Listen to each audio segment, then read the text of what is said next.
right, good evening. My name is Sarah Alger. I'm the director of the Russell Museum. Thank you everyone for coming. I know there's still kind of a food line, but I think we'll start. A couple of museum notes. The next lecture is going to be on June 19th. It'll be about using medical diagnostic imaging for art conservation and restoration.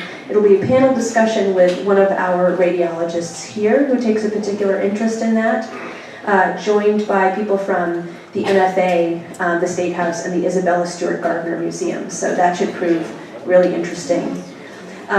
We are at work on our slate of lectures for the fall, including Hub Week, which we will be involved in again this year in October. So if you are not yet on our mailing list, I'll be passing around this sign-up sheet, so feel free to sign up so you can keep in touch with us. So to introduce this evening's speaker, Martin Hirsch, MD, is a physician at Mass General.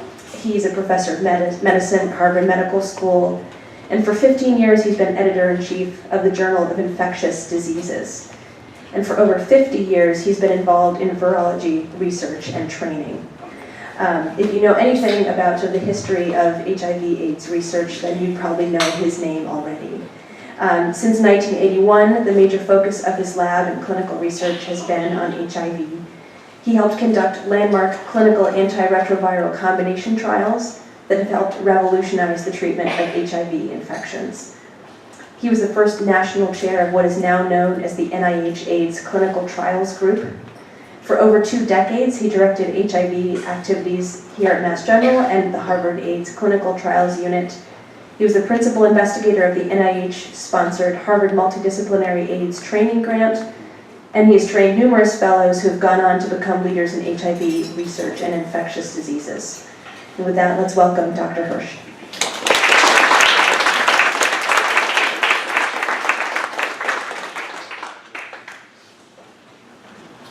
Thank you. It's indeed a pleasure to be here, especially in the Paul Russell building, because I've been a colleague and friend of Paul's for over 40 years, and he's one of the people I admire most in this world. And the topic is timely because it's the 100th anniversary of the great pandemic of 1918. And this past year was a particularly bad year for influenza in New England and around the United States. I suffered from influenza this year. How many others in this room had influenza? Raise your hand. A few, not a lot. Fortunately, you probably got the vaccine. I got the vaccine, but I still got influenza. Anyway, what I'm going to be talking about today are several things. First of all, what is the disease? Influenza. What is the influenza virus? We're going to spend a lot of time talking about the 1918 Spanish flu pandemic, which was the worst pandemic of disease in recorded history, and talk about subsequent outbreaks and pandemics that have happened since then, and end with the important question, can it happen again? A huge pandemic like we had in 1918. As you know, flu-like illnesses have been around with us forever, and they've gone under various names over this past century, such as the grip, sweating sickness, epidemic catarrh. Influenza itself is from the Italian for influence, and it refers to a proposed astrological influence in this syndrome, which was reported hundreds of years ago in the Italian literature. The first reference to influenza in the English literature appeared in the 18th century to describe what had been called grip or sweating sickness or catarrh, and has stuck with us ever since. What we didn't know in 1918 was that this disease was caused by a virus, and this is a picture of multiple viruses budding off the surface of a respiratory tract cell, and this is the influenza virus. Just a few words about what is a virus and what is influenza virus. Viruses are comprised either of RNA or DNA, surrounded by protein, and sometimes by an envelope that's made up of lipoprotein. And how viruses act is that they replicate in cells, whether this is human or animal. And when they replicate in the cells, they can hijack the cell machinery that's used for other things, whether it be respiration or other means, and they use it for their own replicative purposes. So influenza is an RNA virus that replicates preferentially in cells of the respiratory tract. In most years, it causes disease in the upper respiratory tract, but in rare situations, like during pandemics, it can cause lower respiratory tract disease and severe pneumonias. Even in good years, occasional people are unfortunate enough to have severe respiratory disease from influenza. There are 4 different types of influenza, but human disease is caused either by influenza A or influenza B type. The reason why it's so complicated is shown in this structural photo of influenza virus. And you can see that within the cell is the RNA, and there's a segmented genome, and that is what causes us all the problems, because when 2 different influenza viruses infect the same cell, they can reassort, and their RNAs can mate with other RNAs and lead to new viruses. And these RNAs code for proteins, the major proteins being the hemagglutinin or HA, or the neuraminidase called the NA. And when new HAs and new NAs are formed by reassortment of these viruses, this leads to disease and forces us to change the vaccine that we have for influenza almost every year to meet what's coming in the community. So the 2 major proteins, as I mentioned, are hemagglutinin and neuraminidase, and each year there's subtle changes because of reassortment, and we call this antigenic drift, and that leads to the need to change the vaccines every year. But every 20, 30, or 40 years, there's a major shift in the hemagglutinin and or the neuraminidase, and that can lead to the formation of pandemics.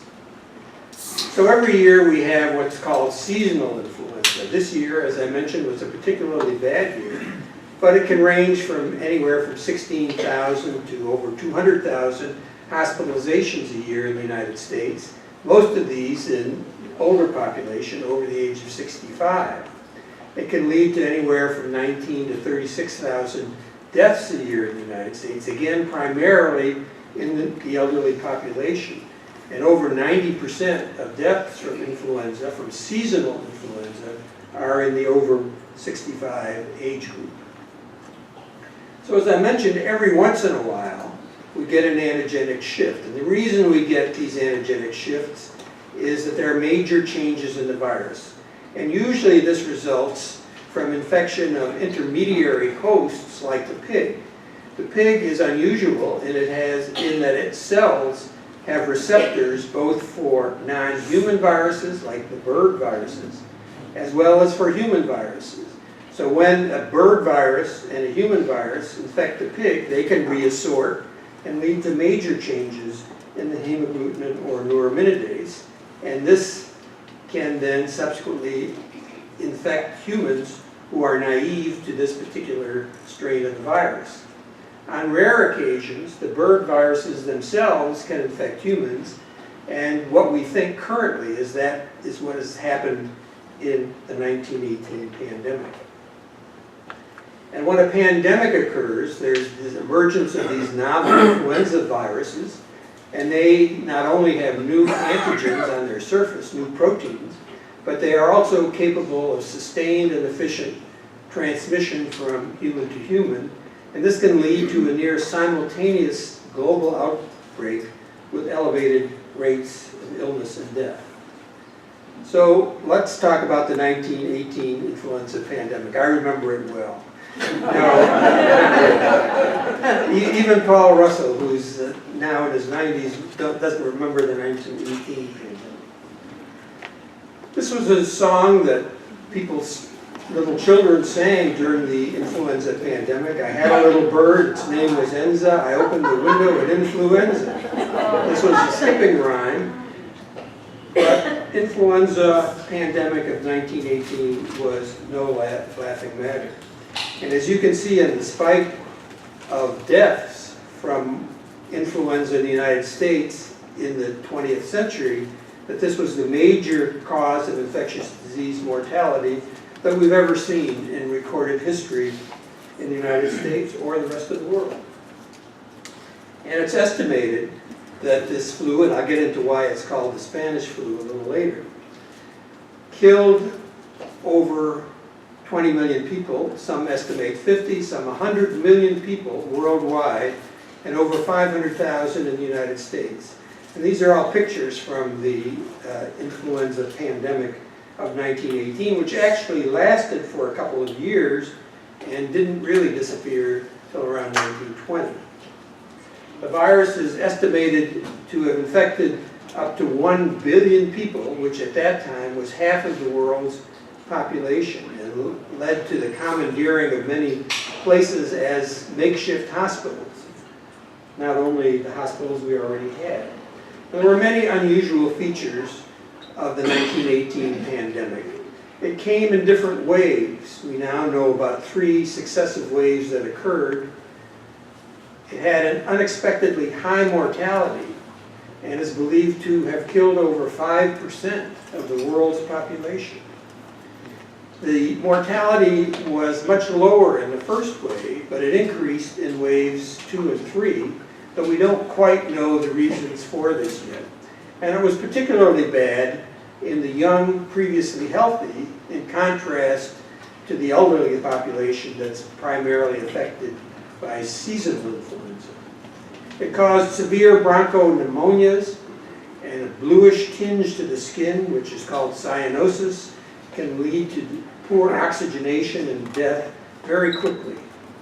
And even those who recovered had a higher rate of long-term complications. For example, there was an outbreak of Parkinson's disease in the 20s and 30s that is thought to be related to those who recovered from pandemic influenza. As I mentioned, most victims were young, healthy adults, in contrast to the usual seasonal outbreak. And it affected not only those who had defective immune responses, but those who were previously healthy. Now, there's a great book by John Berry that I'll come back to about the 1918 pandemic, and he tries to pin down where it actually began. We don't really know, but it seems in the United States that it began in Kansas, in a small town called Haskell, in February-March of 1918, and spread quickly to a nearby military camp called Camp Funston. And between March and April, there was a massive outbreak on the military base, and then some of these people traveled elsewhere around the country, to France, and then to Germany, to Spain, to Asia, and the virus traveled with them. There was a late April outbreak among German troops that appears to have delayed a pending offensive and may have actually altered the course of the First World War. And after this first wave, which was bad but not terrible, cases began to decrease in July and August, only to be followed by the second wave, which started with near simultaneous September outbreaks of much more severe, often fatal disease in Boston, being one of the centers, in France, a town called Brest, and in Freetown, Sierra Leone, with severe pneumonia and very high death rates. You all know about Camp Devens, which became Fort Devens in Ayr. This was hit particularly hard. At that time, it housed 45,000 troops who were severely hit.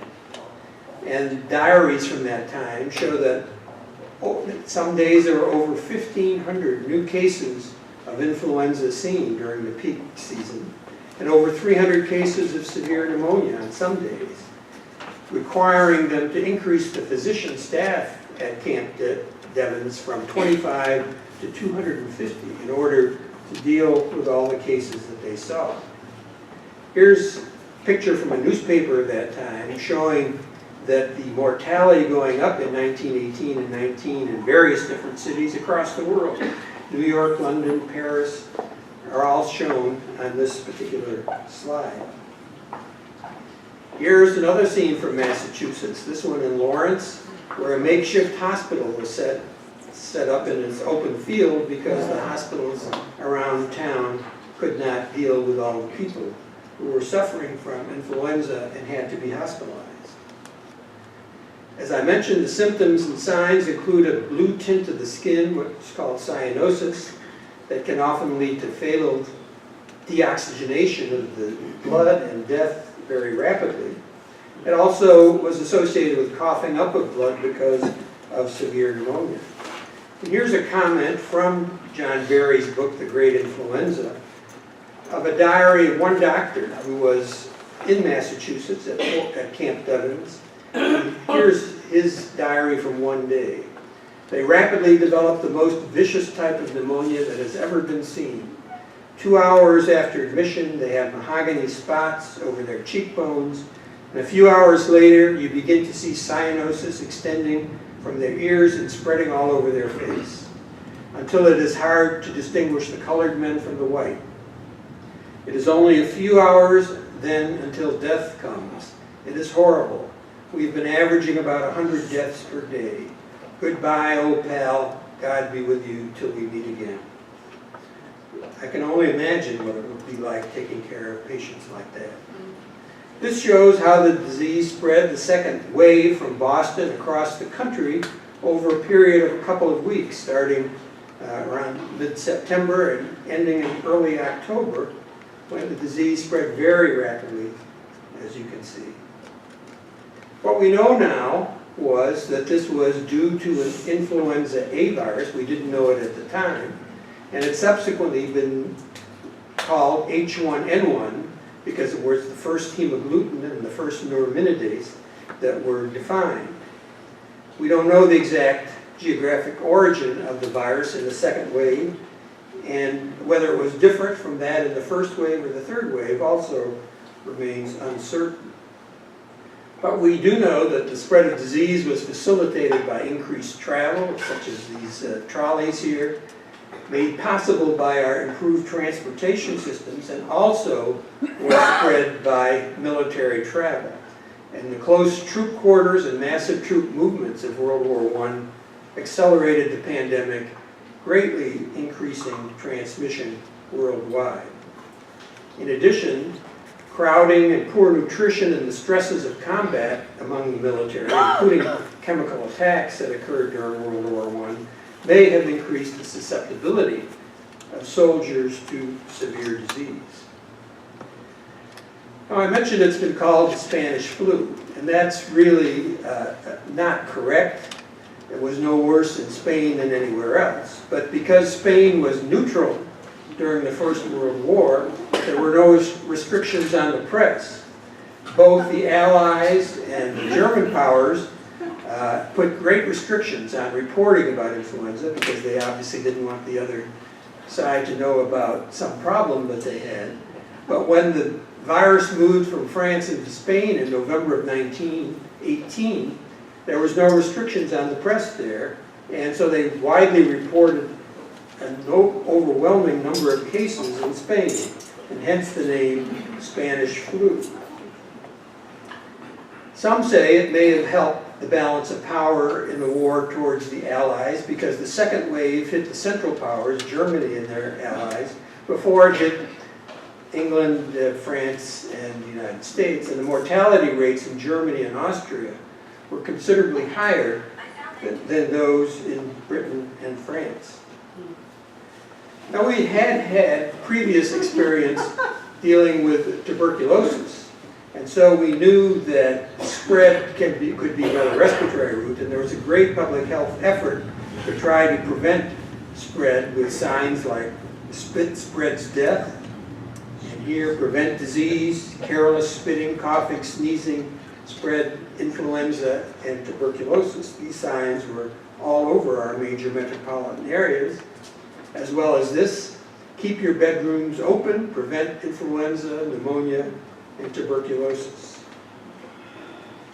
This is a picture of the Seattle police force, all decked out in their masks to try to prevent spread, and this was true all over the United States. Lots of events were canceled. This notice in Chicago: lots of flu but no football. They canceled the football games because of influenza. Indoor church services were banned by health departments, and some of these church services were held outdoors, as you can see in the bottom slide. Schoolhouses were turned into temporary hospitals during the 1918 influenza pandemic, as were churches in some situations. And people, even at their work, were encouraged to wear masks throughout their time at work. Even walking down the street, people were encouraged to wear masks to prevent either catching or giving influenza. And here's another work scene with everybody wearing masks. So the third wave began in December of 1918 and extended the pandemic to areas that had not previously been affected, such as Australia. It finally ebbed in the summer of 1919, but recurred briefly in the winter of 1919 and 20, and then disappeared altogether. And it's not entirely clear whether the three waves were truly distinct and involved the same or different viruses. Why did we have increased mortality over time with the three different waves? Well, the best explanation is probably that there was reassortment among the circulating influenza viruses, and gradually the virus adapted more to man than it had previously, with increasing virulence.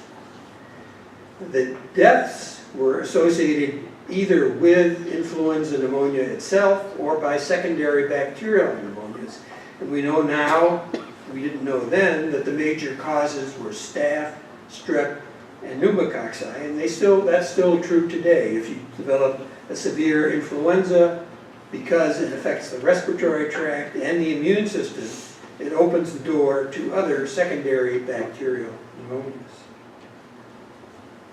Whatever the cause of death, here are the approximate deaths we saw worldwide. In India, 17 million people are estimated to have died from the pandemic flu. In the United States, the estimate is close to 675,000, and you can see that the numbers in some of the other countries that were involved. And burials were frequent across the world, and mass graves were dug sometimes to bury all the people who were dying from pandemic influenza or its complications. Some people, of course, did survive, including two presidents. One who was president at the time, Woodrow Wilson, developed the Spanish flu and survived. And Franklin Roosevelt, who wasn't president at the time, also survived influenza. And it's sadly ironic that only a few years later he developed the polio that left him paralyzed for the rest of his life. The pandemic also spurred many novelists. Look Homeward Angel by Thomas Wolfe, and perhaps the most direct description, Pale Horse, Pale Rider by Catherine Ann Porter. Now, Catherine Ann Porter was a reporter in Seattle at the time. She developed influenza herself, recovered, and then she wrote this novel about a woman who recovers from influenza only to have her lover die in the war because of influenza. It's not only Catherine Ann Porter or Thomas Wolfe, but John O'Hara, William Maxwell, Willa Cather, all addressed the 1918 pandemic in books that they wrote subsequently. So what have we learned in the interim? Well, we've been able to reconstruct this virus due to the wonders of modern viral genetics. And these reconstructed viruses have been injected into animals, and they're shown to cause severe pneumonias with very exuberant immune responses, similar to what was seen in the pathology specimens from the 1918 pandemic. The careful examination of these autopsy materials from the 1918 pandemic showed that many died from this influenza pneumonia with exuberant immune responses, and many died from secondary bacterial infections from Staph aureus, Streptococcus, and pneumococci. And a lot of this work has been done by Dr. Jeffrey Taubenberger at the NIH, and he ingeniously identified archived autopsy material, was able to isolate some RNA fragments from this material, reconstructed the virus, and found its exact genetic structure, and he's currently characterizing the roles of individual genes of this virus, as well as proteins of this virus. It wasn't until 1931, however, that influenza virus was actually isolated by Dr. Richard Shope at the Rockefeller Institute, and he showed that a virus called influenza could cause the disease in swine.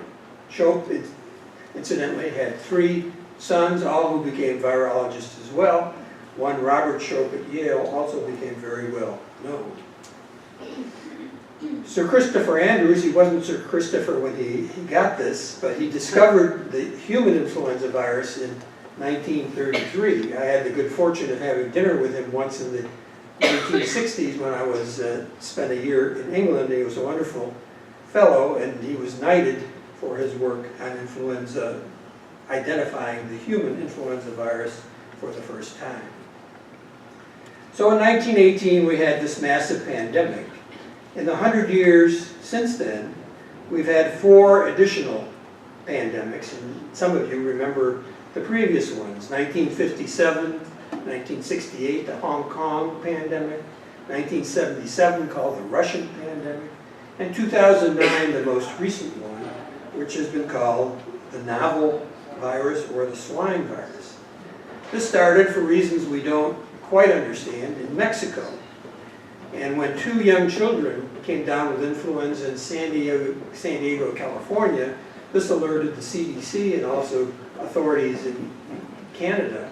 And both of them independently isolated a new influenza virus, which was very similar. It was called an H1N1 virus, very similar to the one that had caused the pandemic in 1918. Vaccines were made and antivirals were used, but by the time this pandemic was over, 61 million estimated cases had occurred in the United States, again, mostly in the younger population rather than the older population. Fortunately for us all, the case fatality of this pandemic was lower than in 1918, but it was much higher in the younger population than in the older population. What we know now is that this was a reassortment of a swine virus with an avian virus with a human virus. And so the H1N1 2009 virus is a reassortment of human, pig, and bird viruses. And I can say definitively that it was this chicken that infected this pig, and this pig that infected this child. And now you know how this epidemic, this pandemic started. What we do know was that it affected primarily young people. And this shows the case rate, and very, very different from the seasonal influenza that affects the over 65 population. Hospital admissions and deaths were also in the younger population, below the age of 45 generally, rather than the elderly population. Why was this 2009 pandemic less severe than the one in 1918? We don't really know the answer. Was it a less virulent virus? Perhaps, though we can't really determine that in animal model systems. But we do know that we now have some antiviral agents like Tamiflu or oseltamivir that I took, and I'm sure others take as soon as you think you have the influenza. We also have very good antibiotics against the major secondary bacterial pathogens, the pneumococcus, the streptococcus, and the staphylococcus. We have influenza vaccines, and although they're not terrific, they're effective anywhere from 30 to 70%, depending on the match per year. And we know a lot more about patient isolation techniques. So it was probably a combination of 3 or 4 of these things that led this pandemic in 2009 to be much less virulent. When will the next pandemic occur?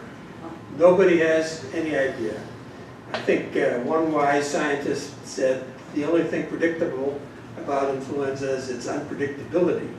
So we've had them between 1918, there wasn't another one for another 40 years, but we've had them about every 10 to 20 years since then. So when the next one is coming, we don't know. But there are some viruses that we have to watch out for, and the World Health Organization, the CDC, and others are carefully watching these viruses. There's an avian influenza that struck Hong Kong in 1997 with 18 human cases and 6 deaths. And the primary risk factor there was exposure to poultry in poultry markets with live chickens here.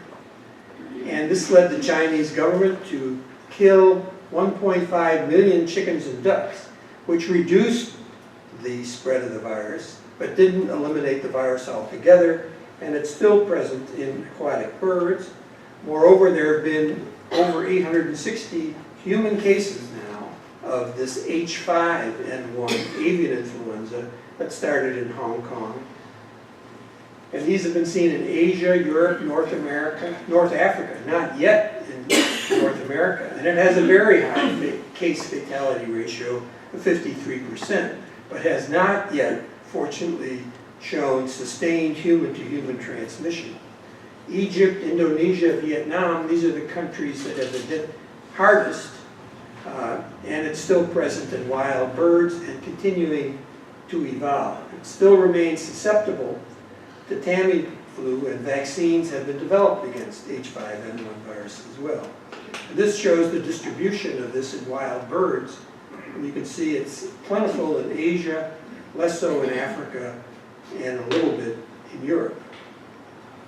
Another one is the H7N9 influenza virus, which was first seen in China in 2013, and it has caused successive winter outbreaks in China every year since then, with the most number of cases, 1,600, seen since that period of time, the most being in 2017. This has a slightly lower mortality rate than H5N1, about 38%. Again, associated with poultry exposure in 3/4 of the cases. And closing live poultry markets, as did occur in China each winter for the past several years, has reduced transmission. But again, fortunately, there's been no sustained human-to-human transmission, though family clusters have been observed. Now, this is an easy graph to read, and it says a lot. The likelihood of spread of any of these viruses, like H5N1 or H7N9, is greatly precipitated by events in the world. In 1850, shown in the green, there were very few people in the world compared to what we have now, over 6 billion. And the days it took to circumnavigate the globe were much longer than they are now. So the combination of a much larger pool of human population and a much quicker travel time can lead to major problems. And this shows the global aviation network around the world. And over 5,000 airports have regularly scheduled international flights. Around 400 million persons enter the United States annually by land, ship, or air. In addition, millions of animals who might be transmitting viruses come in either legally or illegally. For example, this is some hand luggage that was stored in an overhead compartment in a flight from Thailand to Brussels a few years ago. And when they got to Brussels, the authorities inspected these packages, and what was found inside were these crested hawk eagles, both infected with the highly pathogenic H5N1 virus. But birds don't need tricks to get from place to place either. There are these major flyways of migratory birds, North and South America, all across Asia, Africa, and Europe, and even from Asia to North America, the birds can fly. So there have been major efforts to control avian influenza from the WHO and others, including bird embargoes, stockpiling antiviral drugs and experimental vaccines. Poultry culling has even been attempted, as I mentioned, in China. Poultry vaccines have been developed, but we have to admit that there is still suboptimal protection of people, particularly in areas most at risk. Lack of personal protective equipment in crowded areas, antivirals, and detection techniques are all still lacking. In addition to flu, we've had a couple of other major respiratory virus outbreaks in the past decade. One, you remember, SARS about 10 years ago, caused by a coronavirus, which is shown here. This is another RNA virus. It's called corona because of the crown that it seems to have on its surface of spikes sticking out. And now we have something called MERS, or Middle Eastern Respiratory Virus, also caused by a coronavirus, first reported in Saudi Arabia in 2012, causes the same flu-like illness that influenza does, and seems to be spread from camel to human, and then subsequently human-to-human transmission. And so anyone who develops a respiratory disease within 14 days of travel to the Arabian Peninsula has to be suspected of having possible Middle East respiratory syndrome. And here's the dromedary camel, and they excrete the virus through their noses, and there have been over 2,100 cases of this now seen, with a case fatality ratio of 35%. The great majority being in Saudi Arabia, with transmitted clusters elsewhere, including household clusters, healthcare clusters, and the median age being 48, men more than women, and there's occasionally mild or asymptomatic disease. It's more severe in the elderly and the immunocompromised, and secondary outbreaks have been seen in places as far away from Saudi Arabia as South Korea, where in 2015 a traveler from the Arabian Peninsula spread the disease to others, and there were ultimately 186 cases in South Korea with a death rate of 19%. There were 2 cases in the United States, both in travelers from Saudi Arabia. Both were recognized early on, and both survived. In addition, there have been over 430 investigations of other suspect cases with no subsequent positives yet in the United States. But this virus and this disease is continuing in Saudi Arabia and the Arabian Peninsula, so we have to continue to be on our guard. So let me conclude by saying it's a dangerous world out there, and world travel and man's incursions into the wild ensure that novel influenza viruses and other organisms will continue to emerge and cause disease. In addition, what I haven't mentioned is bioterrorism and misguided laboratory experiments, both of which have been seen, adding additional risk to the emergence of novel viruses. And it's up to the public's awareness, individual physician alertness, and strong public health systems to be our best defenses against the spread of influenza and other viruses. I mentioned briefly this book by John Barry. It's really a terrific book called The Great Influenza, The Epic Story of the Deadliest Plague in History, published in 2004. And another one more recently called Pale Rider by Laura Spinney, The Spanish Flu of 1918 and How It Changed the World. I haven't read the latter one, but the former one I certainly would recommend. Thank you very much. I'd be happy to answer your questions.